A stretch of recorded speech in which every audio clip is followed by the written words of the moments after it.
Chaque jour, vous utilisez un objet simple qui cache une technologie vieille de millions d'années. C'est le crayon. Et sa mine, ce trait gris que vous laissez sur le papier, partage une origine étonnante avec les diamants les plus brillants. Bien qu'elle semble commune, la pointe de votre crayon n'est pas en plomb comme beaucoup le croient. Elle est faite de graphite. Le graphite est une forme spéciale de carbone, le même élément qui forme le diamant. Mais alors que le diamant est le matériau le plus dur de la planète, le graphite est mou et laisse sa marque avec facilité. Les scientifiques expliquent cette différence par sa structure interne. Imaginez le graphite comme un jeu de cartes très fines. Chaque carte est une couche d'atomes de carbone. Ces couches glissent les unes sur les autres avec très peu de force. Lorsque vous passez le crayon sur le papier, ces couches de graphite se détachent et restent collées à la surface. C'est ainsi que le crayon écrit.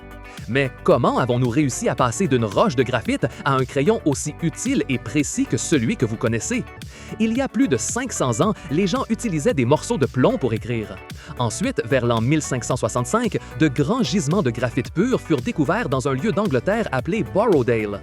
Il était si pur que les gens le coupaient en barres et l'utilisaient pour marquer les moutons ou pour dessiner. Mais le graphite pur était mou et se cassait facilement et il tachait beaucoup. C'est pourquoi on lui chercha une solution pour le rendre plus pratique. Ce n'est qu'à la fin du 18e siècle que deux hommes eurent la même idée. Nicolas-Jacques Conté en France et Joseph Hartmut en Autriche, séparément, trouvèrent la réponse. Ils décidèrent de moudre le graphite jusqu'à le réduire en poudre. Ensuite, ils mélangèrent cette poudre avec de l'argile et de l'eau et firent cuire le mélange à haute température. Cette méthode révolutionna la fabrication de crayons. Le plus incroyable est qu'ils remarquèrent que, s'ils utilisaient plus d'argile, la mine était plus dure et le trait plus clair. S'ils utilisaient moins d'argile, la mine était plus douce et le trait plus foncé. Ainsi naissèrent les différentes duretés de crayon que nous connaissons aujourd'hui. Les mines avec plus d'argile sont identifiées par la lettre H du mot anglais hard qui signifie dur. Les mines avec moins d'argile sont identifiées par la lettre B du mot anglais black qui signifie noir. Et les mines qui ont un mélange équilibré de graphite et d'argile s'appellent HB. Ces ingénieurs du passé nous ont donné un contrôle précis sur chaque ligne que vous dessinez ou écrivez. Mais qu'en est-il de cet autre allié inséparable du crayon, la gomme? Comment fait-elle disparaître la marque de graphite? Pendant longtemps, les gens utilisaient des miettes de pain pour effacer les erreurs. C'était une méthode peu pratique.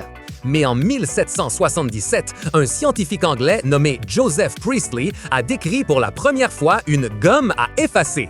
Aujourd'hui, la plupart des gommes sont faites de matériaux appelés polymères synthétiques ou caoutchouc naturel. Son astuce est double. Premièrement, lorsque tu frottes la gomme, elle crée une friction. Cette friction chauffe la surface et fait que les particules de graphite se détachent un peu du papier. Deuxièmement, le matériau de la gomme a une propriété magique que les scientifiques appellent adsorption. Cela signifie que la gomme est comme un aimant pour les particules de graphite. Les petites écailles de graphite collent à la surface de la gomme et s'éloignent du papier. À mesure que tu effaces, les couches sales de la gomme s'usent, laissant une surface fraîche et collante pour ramasser plus de graphite. Ainsi, la gomme ne fait pas seulement pousser le graphite, elle l'attrape et l'enlève. Mais la science et l'histoire du crayon ne seraient pas complètes sans parler du bois qui l'entoure. Le bois n'est pas qu'un ornement, il sert à protéger la mine de graphite fragile et à te permettre de tenir le crayon confortablement. Le crayon de bois, tel que nous le connaissons, s'est popularisé au 17e siècle. Les fabricants se sont rendus compte que le bois de cèdre, par exemple, était parfait. Il est facile à tailler, ne s'écaille pas et a une odeur agréable. Aujourd'hui, de nombreuses entreprises de crayons se soucient beaucoup de la durabilité. Cela signifie que le bois qu'elles utilisent provient de forêts où de nouveaux arbres sont plantés chaque fois que d'autres sont coupés. Ainsi, elles s'assurent qu'il y aura toujours assez d'arbres pour l'avenir et que l'impact sur la planète sera minime. Ainsi, un objet aussi simple que le crayon est en réalité une merveille de la science et de l'histoire. Des profondeurs de la Terre avec son graphite, cousin du diamant, à l'esprit d'inventeurs qui ont mélangé de la boue et de la poudre pour créer une mine parfaite. Des propriétés collantes de la gomme à la sélection minutieuse du bois pour que tu le tiennes bien. Chaque trait que tu laisses sur un papier est le résultat de siècles d'ingéniosité humaine et de l'incroyable chimie de la nature. Si tu as été étonné de découvrir les secrets derrière ton crayon, assure-toi de rejoindre notre communauté d'explorateurs. Mets un j'aime à cette vidéo, laisse en commentaire avec ton fait préféré et partage-la avec quelqu'un qui aime aussi apprendre de nouvelles choses. Et n'oublie pas de t'abonner pour ne pas manquer nos prochaines expéditions dans le monde de la connaissance.